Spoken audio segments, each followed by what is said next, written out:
Hello tout le monde et bienvenue dans la partie CNN de cette formation. Alors nous sommes en train d'apprendre les réseaux de neurones convolutionnels. On a appris qu'ils peuvent nous aider à extraire des caractéristiques d'une image, des caractéristiques quelle que soit leur position. Et on pourra les donner directement à un réseau de neurones densément connectés comme ceci. Alors on a vu que les filtres pouvaient nous servir à faire cela. Nous avons vu que les filtres nous permettent d'extraire des éléments des éléments importants sur une image.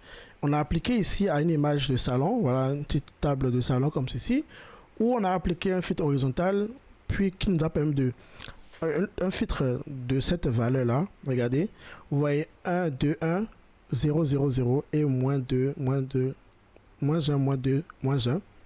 Et comme l'opération de convolution, c'est une opération où on prend le filtre et on parcourt l'image avec le filtre et on fait le produit des pixels 2 à 2, puis la somme totale, elle représente la valeur sur le résultat final, sur l'image filtrée. Alors ça nous permet d'extraire des éléments importants comme toutes les lignes qui sont un peu horizontales sont affichées ici en grand. Et on a appliqué après un autre filtre qui est un filtre un peu plus vertical et on voit le résultat, on voit que les lignes verticales sont beaucoup plus mises en valeur. Et en fait, on a expliqué que ces premières caractéristiques-là sont utilisées après ensemble pour extraire de meilleures caractéristiques qui seront composées de ces caractéristiques précédentes-là. Et on le fait ainsi de suite jusqu'à ce qu'on ait des caractéristiques très importantes qui, en gros, des filtres très importants qui, en gros, veulent dire, par exemple, qui peuvent donner des résultats comme du genre quelle est la forme de l'oreille de l'élément sur l'image, est-ce qu'il y a tel truc sur l'image ou pas.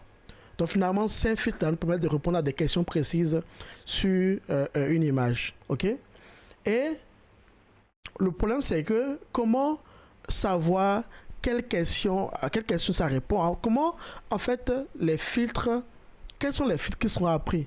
Si je veux classifier entre un chien et un chat, ou par exemple classifier entre des objets recyclables ou non recyclables, ce que nous ferons dans un autre projet tout à l'heure, dans une vidéo un peu plus en bas, est-ce que c'est les mêmes caractéristiques que je vais extraire? Alors, on ne sait pas. Ce qu'on fait, en fait, c'est que nous allons définir quelle est la forme du filtre et définir des filtres aléatoires. Vous voyez, les filtres seront définis de façon aléatoire. Comment définissez en fait les weights et biases pour un réseau de neurones simple, densément connecté. Donc, on va mettre des valeurs aléatoires dans les filtres et grâce au calcul de dérivée, les changer progressivement pour que ça nous aide à répondre aux bonnes questions. Ok, ça nous aide à extraire les bons filtres qu'il faut pour que l'erreur diminue. Parce que n'oubliez pas, c'est l'erreur qui compte ici. Tant que l'erreur diminue, c'est qu'on a de meilleurs résultats. Donc ces filtres-là, on va les remplir par des valeurs vides. Et donc du coup, techniquement, ce sont ces filtres-là que nous allons apprendre, c'est-à-dire entre griffes apprendre. Ce sont ces filtres-là qu'il va falloir modifier leurs valeurs progressivement pour qu'ils correspondent à ce qu'il faut pour justement construire les caractéristiques qu'il faut ici, pour extraire les bonnes caractéristiques. Alors, il y a deux éléments importants qu'il faut qu'on garde en tête dans le processus. Il y a la partie padding, ok, et une partie qu'on appelle le pooling. Je vais vous expliquer ce que ça veut dire. Alors, la partie padding, c'est que lorsque nous voulons appliquer, nous avons une grande image ici. Lorsque nous voulons appliquer un petit filtre, par exemple un filtre de taille 2,2, alors en l'appliquant, puisque le filtre, regardez, si je l'applique ici, ça fait 1. S'il vient là, ça fait 2. Et ça, bien sûr, ça, on appelle ça un stride. On appelle ça un stride. Si je mets le stride, par défaut, c'est égal à 1. Donc, ça veut dire que je bouge d'une position à chaque fois. Je peux le mettre 2. Si je mettais 2, alors, c'est comme si je serais là. Vous voyez? Comme si je serais là. Et le début, je quitte là. 1, 2. Et donc, du coup, le début sera là. Maintenant, du coup, vous voyez que le résultat sera... Oups.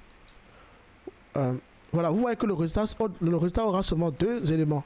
On passe d'une matrice qui a 4 éléments ici à seulement 2 éléments là. Ok?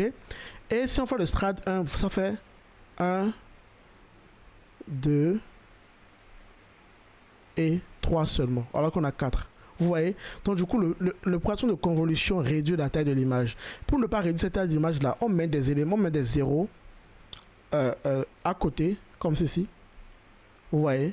Qui font que on peut commencer un peu en avant. Vous voyez? On peut commencer un peu en avant et ça nous permet de garder la même taille de l'image. Donc c'est ça, c'est le padding. Et dans TensorFlow, quand vous précisez que le padding c'est valide, bah, du coup on fait le padding. Sinon si vous mettez same, non, quand vous mettez same, pardon, on fait le padding. Quand vous mettez valide, bah, ce sera la même chose. Ok? C'est-à-dire qu'on va réduire l'image. Ok? Ça on va le voir tout à l'heure. Et le pooling c'est quoi? Le pooling c'est que à chaque étape, une fois qu'on a fait la convolution, on fait du pooling. Je vais vous donner l'exemple de pooling. On a l'image qui est comme ceci. Alors généralement, on veut réduire la taille de l'image et en tout en gardant toutes les informations nécessaires. Donc si par exemple ici j'ai 1, 2, 3, 4, 5, 6, 7, 8, 9. Si j'applique un pooling de 2, ça veut dire quoi? Ça veut dire que je garde les éléments 2 à 2 comme ceci. Ok, et je prends l'élément, la valeur la plus maximum, et du coup ça va devenir quoi ici? Ça va devenir 5. Je prends maintenant après celui-ci, 2, 3, 5, 6, le plus grand c'est 6. Après je prends ceci, 4, 5, 7, 8, le plus grand c'est 8. Je prends celui-ci, 5, 6, 8, 9, le plus grand c'est 9. Ça on appelle ça un mass pooling.